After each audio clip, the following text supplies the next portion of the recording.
Meron pang isa siya na ito, puring-puring nila ito eh, na yung latag ng resolusyon na talaga namang halos na lamang magpanakpakan sila na bigyan daw po ng pansin at pagtunan ng pansin yung mga naapektuhan ng lindol sa Mindanao.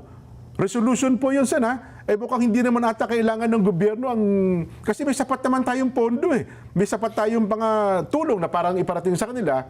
Tataka ko, bakit nagkaroon pa ng resolusyon para doon?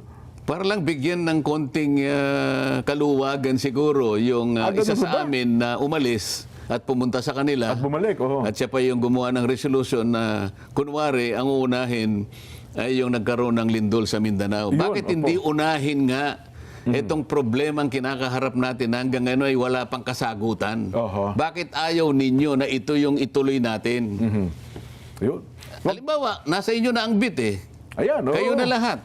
Meron ba kaming maaasahan? Meron bang maaasahan ang ating mga kababayan na ipagpapatuloy ninyo? Ito yung inihintay nila eh. Ako, wala na eh. Ayaw nilang Totoo po ibigay yan. sa akin. Opo. Ayaw nila akong manguna dyan. Oho. Okay lang. Oho. Pero isa sa kanila, o yung kung sino yung naatasan na siya yung manguna ng Blue Ribbon, magdeklara na kayo. Ayan, agad-agad. Magbigay na kayo ng schedule kung sino ang tatawagin ninyo. Lahat ng mga, alam naman nyo kung sino yung tatawagin eh. Oo.